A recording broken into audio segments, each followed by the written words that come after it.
이제 캠핑용 인버터로 한번 넘어가 봅시다. 그게 왜 30만 원에 나올 수 있는가? 캠핑용 인버터요? 보통 인버터 스펙이 그나마도 다 중국에서 만들어지는 거예요. 그 PCB가. 우리나라에서 파워 모듈을 생산하는 업체가 유명한 업체가 세 업체인데 유라를 비롯해서 이 업체들은 B2B만 하지 B2C를 거의 안 합니다. 그러면 B2C에서 그 공급되는 뭐 3.5kg, 4kg, 2.5kg 이런 인버터들은요 다 PCB가 중국에서 수입되는 저가형인데, 자 3.5kW면은 실질적으로 거기에서 발열 대책이나 사용되는 그 전력량의 캐파로 놓고 볼 때 실제로 사용할 수 있는 용량은 한 2kW 정도라고 봐야 될 거예요. 한뭐 2에서 2.5. 네. 3kW가 안 됩니다. 그러니까 일단 용량 자체도 떨어지고 이걸 자동차에 붙였을 때 무슨 문제가 생기냐면 안전성에 있어서 엄청난 문제가 생겨버려요. 왜? 이런 인버터들은 오토모티브 인증을 통해서 안전하게 설계되고 발열, 그다음에 방수 방진 등급 아시죠? IP하고 6, 7, 6, 8 이렇게 돼 있어요. 앞에 6은 방진입니다. 방진, 뒤가 방수예요. 전자제품에서는 IP68이 일반적으로 최고 높은 등급이고 그 위에가 IP69K라는 게 있어요. 요게 이제 그 방산에서 쓰거나 네. 아니면 바다에서 쓰는 바다에 그 쓰죠. 계측기, 네. 소금물 견딜 때 이렇게 많이 씁니다. 등면기에 많이 써요. IP69K. 그렇지. 근데 68이 수심 1.5m에서 1시간인가? 그죠? 3m인가? 그것까지는 기억이 나지 않아요. IP67은 1m에서 수심 1m에서 1시간입니다. IP67이 오토모티브에서 이런 모듈에 요구하는 스펙이에요. 그러니까 이런 것들은 다 IP67의 등급으로 제작이 돼 있어서 방수, 방진, 앞에가 방진 6이 끝이에요. 그러니까 방진에는 거의 최고 등급이고 방수는 이게 물에 잠겼을 때 1m 수심에서 1시간 동안 견딜 수 있는 그 기본적인 스펙을 다 갖춰놔야 됩니다. 그러니까 운행 중에 결로라든지 습기가 차는 정도는 그건 빗물 아무 문제가 튀기거나 안 돼요. 아니면 세차하는 것 정도는 얘가 다 막아냅니다.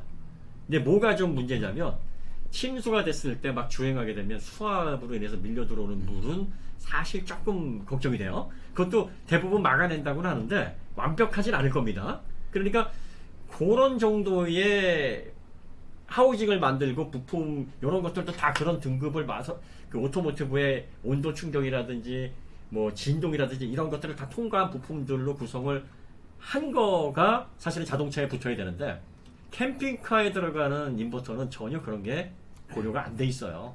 그러면 이렇게 해서 만드는 거와 그렇게 해서 만들지 않은 거의 제작 단가는 5분의 1 이하입니다.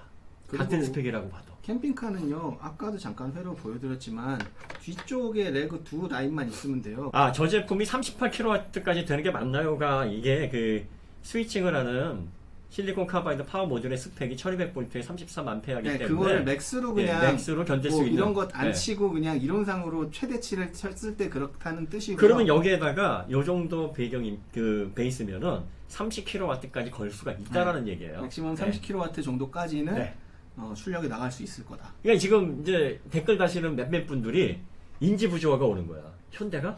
그러니까 그럴 수도 있죠. 그 허접하고 요구도 먹고 기술 따라가느라고 막 원가 절감하고 뭐 이런 현대가?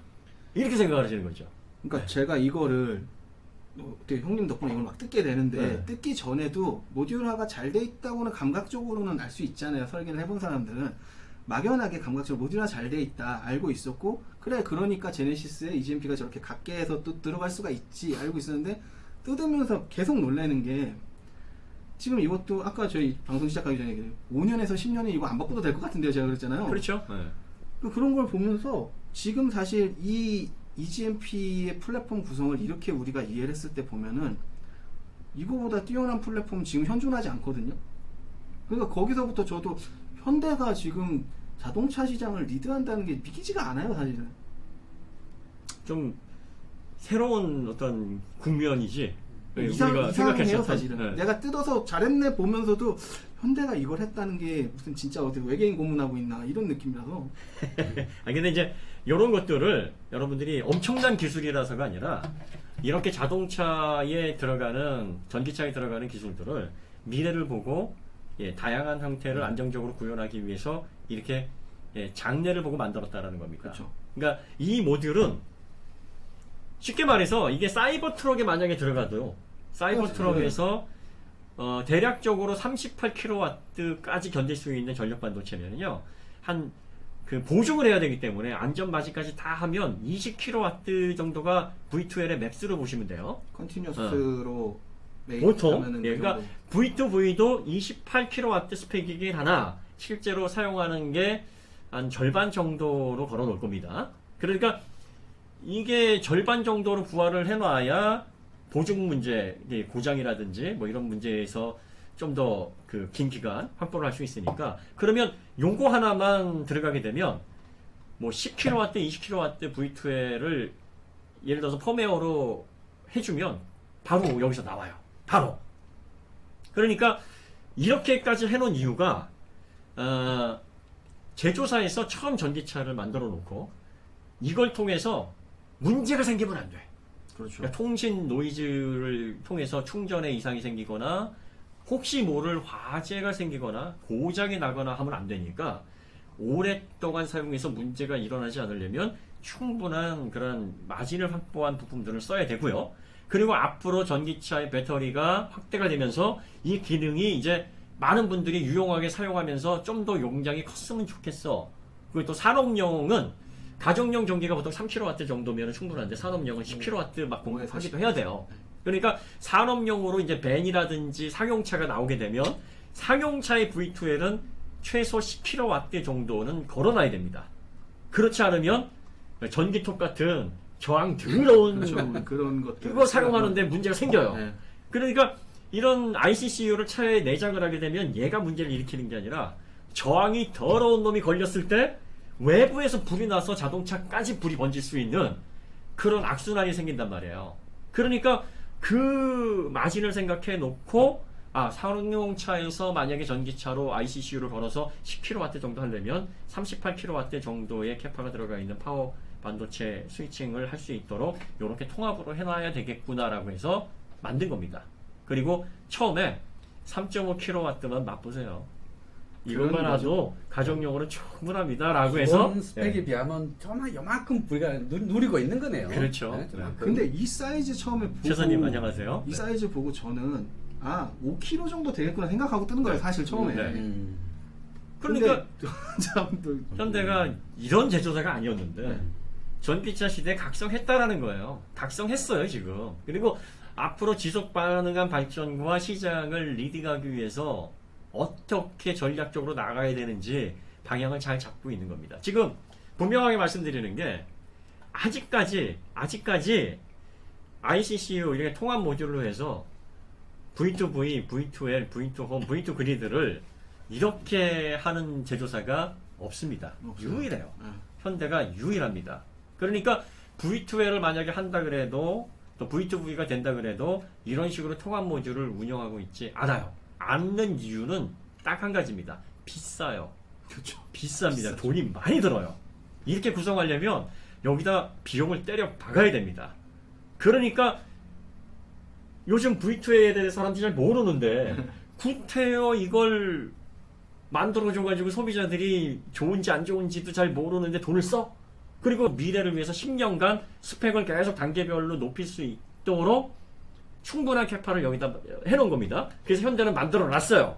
그러니까 어떤 일이 벌어집니까? 그 유튜버들이 막 실실 웃으면서 막 손가락질하고 저거 뭐 캠핑카 뭐 이렇게 말하고 이런 얘기가 실제로 나오는 건데 이거는 사실 현대가 걱정할 문제가 아니에요. 왜냐하면 시간이 지나면 이런 조롱이나 이렇게 생각 없이 얘기한 것들은 전부 다 이북킬감이 될 겁니다. 그거는 정말 모르고 하는 얘기이기 때문에 시간이 해결해 줄 거예요. 그건 안 써봐서 그래요. 써보신 분들은 그렇지. 다 무조건 이거는 정말 그 편리성에 그거는 있다가 없으면요 사람이 역체감이라는 거 있잖아요. 역체감은 엄청 크거든요. 그 말씀이 딱에 더럽다라는 거는 막 저항 특성이 뭐든지 이제 전압이 튀거나 전류가 튀는 게 사실은 그렇죠. 고주파음의 원인이에요. 네. 저항이 튀는 경우는 사실은 좀 덜한데 전류가 튀어버리면 이게 좀 골 때리거든. 그걸 다 잡아내려고 하는 연구원들의 이 엄청난 그 공밀레가 들어있다 여기 진짜. 그러니까 이거 갈아 넣는다는 표현이 맞아요. 네. 이런 거 하려면은 이걸 이제 완성도를 높이고 노이즈를 잡고 하는 것들이 사실은 연구원 분들을 갈아 넣는 작업이고 결과적으로 이제 그런 게 다 비용입니다. 예, 이게 많은 분들이 이게 뭐 비싼 재료가 얼마나 사용되느냐 이게 중요한 게 아니라 이런 기계들, 이런 전자 제어들은 두 가지로 비용 상승을 합니다. 그러니까 예측하기 힘든 노이즈를 잡기 위해서 인력을 갈아 넣는 그 비용, 인력에 대한 비용이고요. 그 다음에 소프트웨어 제어가 굉장히 중요합니다. 많은 분들이 소프트웨어를 좀 간과하시는데 소프트웨어 제어가 굉장히 중요해요. 소프트웨어가 제대로 되지 않으면 또 노이즈나 뭐 그런 불규칙한 그런 특성들이 그래서 발생을 한 거거든요. 그래서 이렇게 통합형으로 안 하려고 하는 이유가 이게 합쳐지면 합쳐질수록 어려워요. 힘들어요. 이게 배가가 됩니다. 제어하기 진짜 힘들어요. 노이즈도 엄청나게 증가하게 되고 제어도 몇 배로 힘들어집니다. 그런데 이거를 합쳐놓기만 하면 자동차에서 효율성과 안정성은 확보가 되는 거예요. 그리고 이게 대량 생산되면서 현대 기아의 전기차 플랫폼은 이걸로 인해서 앞으로 스펙을 계속 높여나가면서 경쟁력을 확보할 수 있기 때문에 전기차의 상품성이 어마어마하게 높아지는 거예요. 그래서 저희가 V2L을 찍어서 말씀을 드린 건데 사실은 이 ICCU 그걸 가능하게 하는 이 ICCU가 eGMP에서 얼마나 핵심적인지를 여러분들이 좀 아셨으면 좋겠다. 이렇게 말씀을 드리는 거고 지금은 이제 수라님 아날로그 제어 요즘 그 파워모듈 쪽이나 이런 ICCU는 디지털 제어를 제어가. 하기 때문에 예전에 시그넷 이 시그넷이 예전에 그 중국은 다 디지털 제어를 해요. 근데 시그넷이 아날로그 제어를 했어요. 아날로그 제어를 했다가 난리 나죠. 난리가 한번 나가지고 거기에서 막 30억 40억 비용 써가면서 막 미국 날라가서 막 해주고 지금은 다 디지털 제어로 바꿨어요. 디지털 아날로그 제어가 맞는 표현이죠. 정확히 말씀드리면 여러분들이 쓰시는 간단한 형태의 인버터 10만원짜리는 뭐 말할 것도 없고 캠핑카용 한 30만원이면 하나 다른데 그런 거에 이런 것들은 가치가 비교가 안 돼요. 비교가 비교가 안 되고 또 용량 자체 여기에서 지원하는 그런 전력량 자체도 비교가 안 되지만 안정성 장기간 사용했을 때 그 캠핑카용 인버터에는 불 많이 납니다. 그 습기에 굉장히 취약하고 배선만 해도 형편없어요. 막 어떤 경우에 막 허술하게 해놓은 거 보면은 그 테이프 감아놓고 막 그랬더라고. 황당해. 요새는 그나마 그걸 어떻게 믿어? 요새는 그나마 중국 애들도 자기들이 어느 정도 이렇게 좀 퀄리티 있게 해놓고 뭔가 문제가 생기면 그냥 무조건 차단. 그렇죠. 무조건 자동차에 들어가는 그 등급과 생각을 이 안전 인증과 생각을 해보면 비교가 안 됩니다. 그렇죠. 그러니까 다르죠. 만약에 전기차의 배터리에 외부 인버터를 달아놓는다, 이거 진짜 위험한 거예요. 진짜 위험한 거고 모험입니다. 그리고 이게 가장 중요한 건 제조사가 보증을 해준다는 건데 제조사가 보증을 해주니 인명사고 안 나야 되고 자동차 불 안 나야 되고 문제가 없어야 되니까 알아서 만들어 놓은 거예요. 알아서 문제가 안 나도록. 그렇죠. 문제를 이 정도면은 전자제품 사용해서 문제를 일으킬래야 일으킬 수가 없을 정도로 해놨어요. 여기서 정말 만약에 이게 터졌다. 터져도 여기 산소 다 태우고 나오면 뭐 어디 밀폐 거의 밀폐예요. 거의 밀폐가 돼 있더라고. 또 불이 날 수도 없어. 그러니까 여기서 칩셋만 손상되고 내부적인 손상만 되고 그냥 꺼질 거예요. 그냥 픽 하고서 그냥 연기 나다가 말 거예요. 테슬라가 지금 이거를 ICCU 방식으로 안 하는 이유가 다른 게 하나 없어요. 여기에 돈 쓰기가 아까운 거야. 그렇지. 그리고 테슬라 인버터 전에도 분석해놓은 거 분해해놓은 거 많이 봤지만 이런 식으로 줌을 떠가지고 이 하우징 설계랑 이 기판 설계를 맞추는 것도 사실 그러니까 이게 현대가 제조를 오래 했기 때문에 이게 가능한 부분이거든요. 테슬라는 사실 제조를 시작한 지 얼마 안 된 업체이기 때문에 그런 디테일이 어려울 거예요. 그 다음에 이제 여러분들이 오해하시는 것 중에 하나를 좀 짚고 넘어가야 되는데 통합 OS를 해야지만 OTA가 된다라고 오해를 하시는 분들이 많이 계세요. 그거를 참 통합 OS와 OTA는 상관관계가 없습니다. 그러니까 OTA가 통합 OS이기 때문에 되는 게 아니에요. 자, 왜 그런지 한번 설명을 해주시죠. 일단 OTA라는 거는요. 그러니까 예전에도 몇 번씩 말씀드렸지만 그냥 펌웨어 업데이트를 무선으로 하는 것뿐입니다. 그러니까 펌웨어 업데이트를 무선으로 지원해주는 SoC 칩셋에는 다 되는 거예요. 그걸 되는 거를 OS가 올라가 있어야 되는 게 아니고요. 그것을 하기 위한 코딩 명령어가 그냥 정해져 있어요. 그것만 할 수 있으면 돼요. 그거는 다른 칩셋에서 얘한테 명령어를 넘겨주기만 해도 되는 거고요. 아니면 OTA가 되는 애가 하나만 있어도 돼. OS가 있냐 없냐는 상관이 없어요. 펌웨어를 업데이트 하는데 기존에 우리가 OS가 있어서 펌웨어를 업데이트 했습니까? 아니거든요. 그거는 전혀 상관이 없는 거예요. 물론 이제 통합 OS가 있으면 여러 가지 그 상위 레이어에서 처리해야 되는 뭐 수라님, 비전 센서 처리라든가 이런 것들이 편해지는 거죠. 수라님. 각 모듈이 이미 통신을 하고 있는 상황에서 메인 모듈만 OTA 그렇지. 지원은 이거예요. 이거. 정답. 네. 그 통합 OS가 중요한 거는 맞는데 그렇죠. 이거를 OTA랑 연결을 하시면 안 돼요. 네, 그러니까 OTA는 협력업체가 OTA가 될 수 있도록 부품을 만들어서 공급하면 됩니다. 그렇죠. 근데 협력업체가 그거를 하려면은 이제 돈이 많이 들어가고 기존의 시설을 바꿔야 되고 그 협력업체 쪽에다가 이제 제조사들이 막 원가 절감하느라고 막 매년 감축하는데 그렇죠. 여기에 뭐 OTA 한번 해봐 그러면은 이게 쉽지 않아요 협의가. 승진할 네. 수도 있어요. 반도체 대란 같은 경우에는 그렇죠. 이 친구들이 부품을 안 주면 못 만들어. 공장이 서버려. 그런데 우리나라 현대자동차가 왜 그 규격 나사 쓰는지 알아요?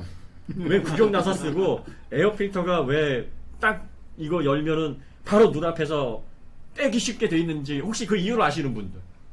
왜 커버가 8mm 쓰나 10mm 쓰나 10mm. 10mm만 써요. 라인에서 작업하시는 분들이 야 정신산업계 이게 뭐야? 그렇죠. 이게 지금 전 세계적으로 국산차의 장점이 돼버렸어요. 그렇죠. 그게- 그거 네. 나쁜 게 아니에요. 맞아요. 나쁜 게 아니에요. 지금 장점이 됐어요. 위기기는 곧 기회다. 그렇죠. 네. 그렇게 그 설계가 어렵게 만드는 그 위기가 있는데 네. 거기에 적응하니까 야 정비성 좋고 조립성 좋고 네.